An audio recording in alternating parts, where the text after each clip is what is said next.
again. It's the So one award winning, an amazing son of Jamaica, made us very proud. Of course, the son of Rita and Bob Marley, the prince himself, Ziggy Marley, back again. Earlier, we spoke about the tour. You can go to ziggymarley.com. You can see the tour dates, Circle of Peace, helping to bring peace into the world. And we were just having a conversation about the One Love movie, which is the Bob Marley show that Marley produced, put together, so on. So, I just mentioned the Air Jamaica scene. By the way, Ziggy, you really walk all the way to the airport? Like, that really happened? No, I never walk, but that when him pull me through the window is a real thing, that, man. never forget that. I don't think that would be... No one would forget that. Never forget that at all, man. And the other quick thing before we get deep into the movie, that scene, like, by now y'all watch it. Please, don't talk about spoilers. The scene of the one who shot him at the end that came... Yeah. Was that movie effect or was that the real deal? No, well, it's for sure, you see, it's for sure the person that Bob was, you know what I say? So that is a part of his personality. No. Yeah, we just, that for the movie, for sure, him whole self, or what type of person. He was not vengeful. He never want vengeance. He never want revenge, you know what I say? So it show who him is, you know? Nicely done. Yeah. My whole thing was, if I was you and I knew who that person is was walking in the living room, I was like, but excellent. So yeah. going back to the top. I mean, I guess it should be obvious why you would do this. I mean, we've always wanted something like this. When I say we, it's those who love Jamaica, those who love reggae music, and of course those who love Bob Marley. But what was the catalyst for you to really move forward with such a project? The catalyst, it wasn't a real big catalyst. It's just like something inside there said, I could try it and see if we can find people who will be respectful of what we want, respectful of our voice, respectful of Jamaica and the culture. And we'll find all of them make pieces that will work, and still make it palatable to the rest of the world as well, So it's a fine balance, what we try to do, And so, it's just a thing, it's just a spirit movie if you say try something. And you see it work out, and it come out to be the right timing, But big respect to that spirit, because... Yeah, man. I mean, I don't know how historically the movie will be seen. Yeah. But I can tell you how it felt. And it was euphoria. It was everything. It's not just euphoria, because for those of us who were alive during that time, which I was, into the movie, and of course I was acknowledging, the last thing I was acknowledging was how much, I don't know how they found the person to do Bucky Marshall, and Claude Massop, because that was perfect. I felt like I was looking at a newspaper. The acting, Aston Family Barrett's son, what's her name doing Marcia Griffiths? Why am I forgetting her name? Naomi Cohen. Yeah. Right? and by the way, Lashana, who actually has Jamaican parentage, decent job.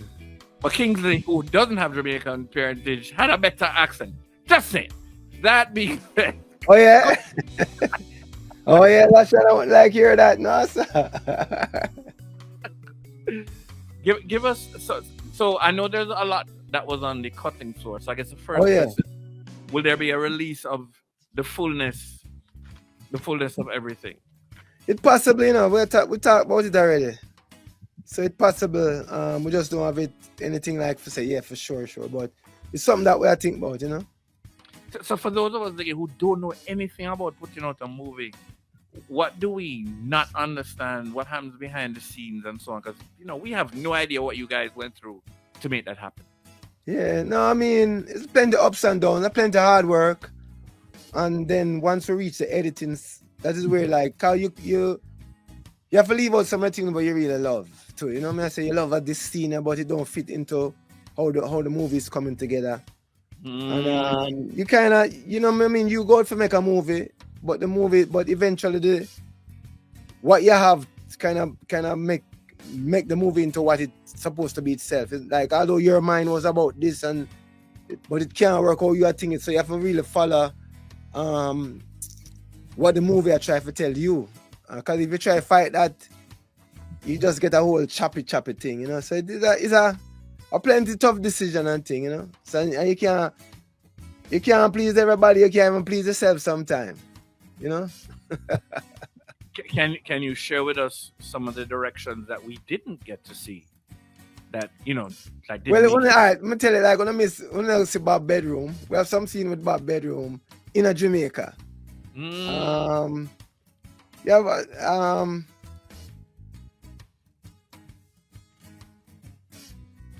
but yeah, so much. I mean, there's a lot where some young whalers thing, Trenchtown, walking through Trenchtown, and all about good things will leave out, and we hope we'll put them in back later in a something, you know, a extended version or something like that. Possible. So you know, you mentioned young whalers, and I was trying to, you know, like I had my kids there, and I was trying to. I remember my daughter was asking about the girls, and I said, "Oh, you know, there's Beverly Kelso, you know, and Cherry Blossom." I don't know if you had somebody for Junior Brathwaite, but I was trying to tell them about that. We'll have somebody there. And then the Simmer Down scene, we have somebody for Junior and some girls, yeah. Yeah. Just if you don't mind, for those who don't know, because my kids, like, they were born on Marley music. They were born. Yeah. I'd have to say they were born on Ziggy music, and then got your father music. Yeah. If I'm going to be totally honest, love is a religion, literally the birth of my kids. Nice. Could you share with the audience, you know, for those who don't know, the importance of Beverly, Junior, and Cherry? You know, like my kids were asking as well. Yeah, I mean, I never know them personally. I only grew up here about them. Mm-hmm. And my father would have talked about them, or my mother know them, you know. But them was there from the original time, and then little by little the group changed throughout the years. But yeah, man, no, them people had established the foundation of certain things, you know. So you have to pay respect to them. And they were teenagers.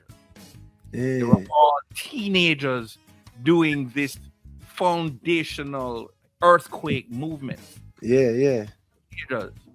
Yeah. For all you who are 20 and 30 and you don't know nothing yet. Anyway. Before it's time. All right, so no, the green light for a major box office studio place is not simple. What is that process like? Well, I mean, listen, we have the green light still, you know what I say? So from we go to a studio and say we want to do it, and we want to do it this way, and we want to make sure this is how we involve in it and so forth. And you know, so cause we never have to do it, like we never in a rush for do it. We never like, oh, if we're gonna do it, then oh my god, it can't be done, you know. Like if it never right, then we wouldn't do it, you know what I say? So you know, we are the green light still. Them just come on board with what we are deal with. You understand? So it's not we jump on for them thing, them jump on our thing because of our thing. And so yeah, it's not a problem, man. Throughout the whole process, we already made a pact between me, Kingsley, Play Bob, and Lashana. If it wasn't going right, then you know we wouldn't support it, or we wouldn't even continue it. And so we do feel happy with the direction we're going. And again, it's like, you know, you have to come to a decision first, you know, that nobody can be Bob Marley. No one in the world can be Bob Marley. You understand? Only one Bob Marley. So you're not going to find another Bob Marley to act like Bob Marley. You know what I'm saying? Because there's no such thing. You see me? So you have to accept that first. You know what I'm saying? Yeah, there's no other Bob Marley in the world. So when you get over that, you can look on the art now and the emotion and the character. You know what I'm saying? And deal with that. Instead of, you know, your ego about this is not Bob Marley. There's no other Bob Marley. Only one Bob Marley. I have to admit, I'll never forget when the video for Look Who's Dancing came out. I don't know if anybody ever told you this. I was in Jamaica. And of course, when it was being played for the first time, yeah, everybody watching it. And at the end of it, you fade to black. Yeah. And everybody I thought you spoke to said they saw Bob in that moment. Yeah. And I remember the conversation was, "Oh, Ziggy going to Bob in the movie." That was a conversation by the about it. No. You say, yo, no, it's a real art. This thing that me I say now. When me really look on it, me couldn't do it because it's a deeper thing. Me as a musician, me kind of music. I mean, know a little bit about music, but this man as an actor, I know about the art of acting. It really is. It's not a. The best acting is not a simple little thing. It's not. It's a deep art. It's a deep art. And that I said to you, like, even me realize that more and more. That this thing is a really deep art. And it's not something where anybody just jump and can come portray. Especially somebody like my father. You really have to be an artist, a real artist for capture that, the essence of that. For make it reach a broad swath of people.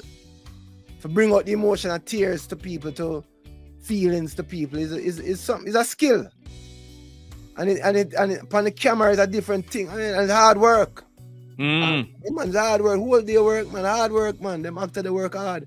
So, you know, me couldn't do that. I wouldn't do that either, cause I wouldn't do it justice for what it take for be proficient at that art. No, man, would that come like a joke thing I go on there, sir. So what did you see in Kingsley where you finally said, Well, me could not talk about see because I was seeing brown skin and thing, but not that.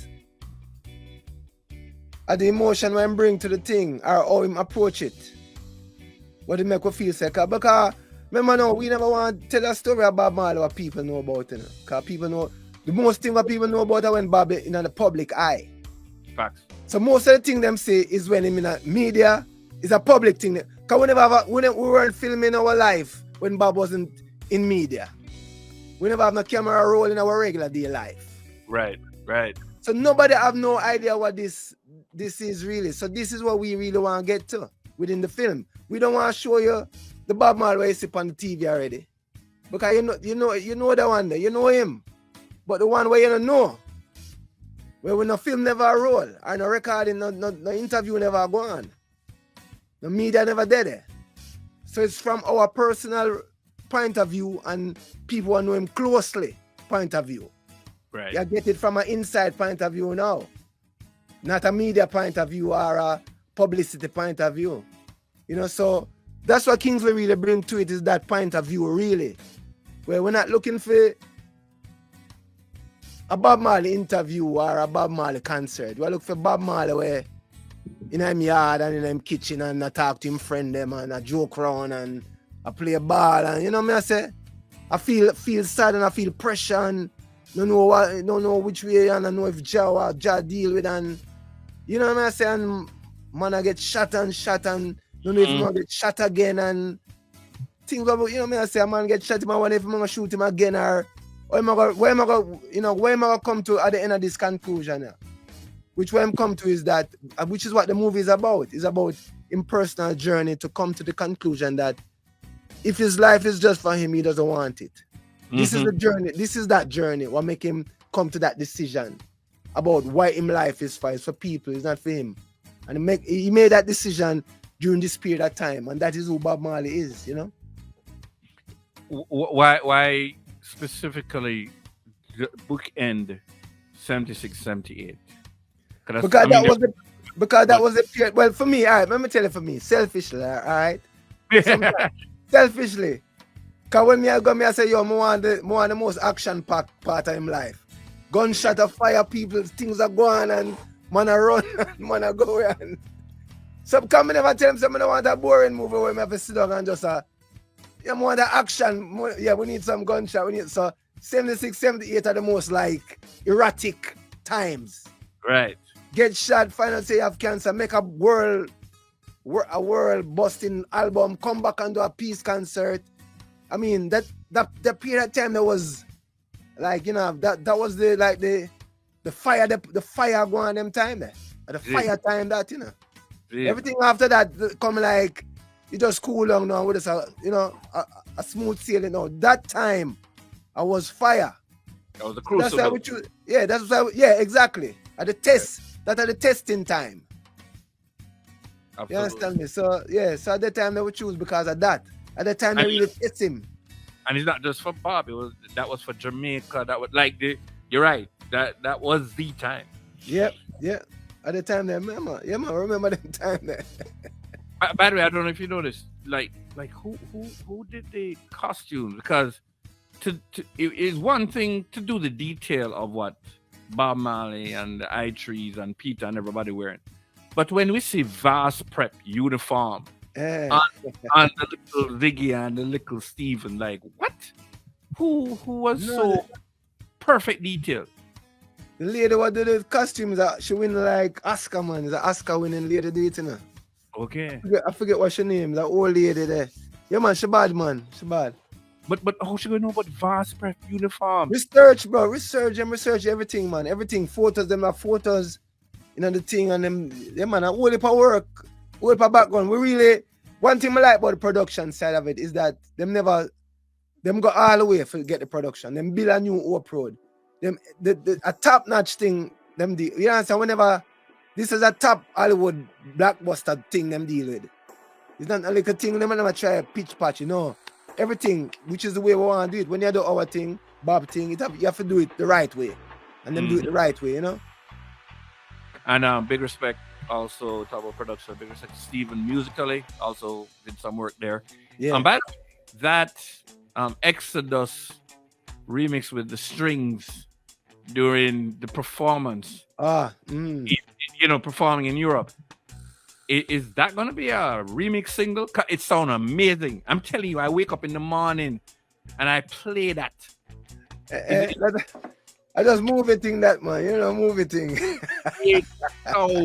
Listen, people play that over and over. You know, it's sound. Then they played out the music and they have the strings and they come back in with everybody singing. Excellent. What? Yeah, man, a movie thing that's to them. You find that the sound very important in the movie, you know. Cause you know, if you ever turn off the sound and watch a movie, it's not as nice without the sound. Them things they create emotion, you know. All right, Ziggy. So, all right, well done. Like I said, hopefully the DVD will have some of the missing stuff.